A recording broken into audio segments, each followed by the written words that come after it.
interview-Cannaday, and here is my investor interview presentation. As a disclaimer, I am a little bit under the weather, and so my voice and things may go in and out. So, did I land an investor? And the answer to that question is no. I did not land an investor.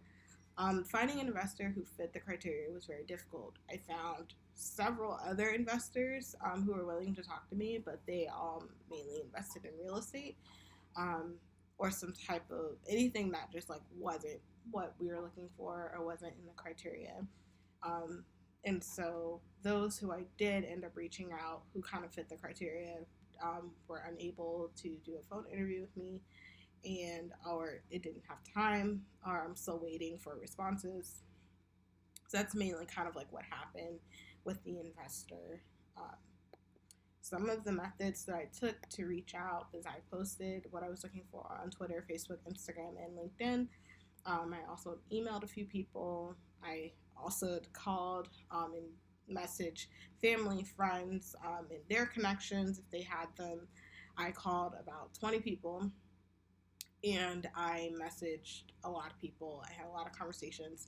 I really wish like trying to find someone, but they just did not meet this particular criteria.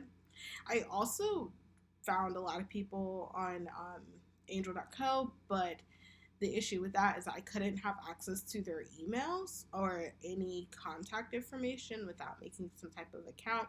And I ran into this with LinkedIn too, and I ended up, getting on LinkedIn Premium. But even with Premium, I was only limited to 5 messages. And so trying to contact people who were these type of investors was very difficult for me. Unlike the other assignments where those were relatively easy or somewhat easier to find, this one was a very challenging one to find for this project. And so this is just some of the the emails that I sent out a lot, which did not get a response. I sent a message on LinkedIn. I used all of the people. There's one more, but I don't know where it is.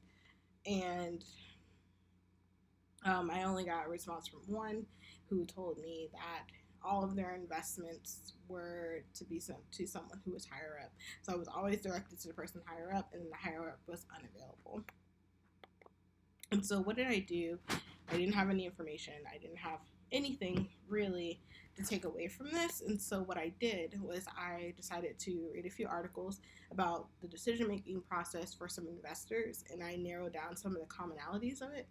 And then I also made a plan for myself for like what to do next if I'm interested in this again, or if I come to the situation of trying to do a business and I need an investor, being a little bit more proactive with how I reached out, maybe a little bit more professional with how I reached out.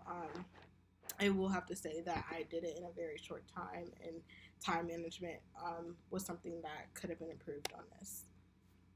But from one of the articles out of the few that I did read, my favorite was one by Forbes, and it had 6 pretty well-known entrepreneurs or investors in the country. And this is a quote from Will Herman, which is, "The person who works more hours is always going to succeed or do better than a person who works fewer hours. I just believe in it. I believe those who are dedicated to what they're doing, are willing to work to achieve it, have a fundamental advantage." And that really stuck out to me because I feel like if you are going to put in the work for it, then you will get the results. And looking at all of the other investors' response, a lot of their decision-making process was leaning towards how the pitch was presented and not necessarily what the pitch was.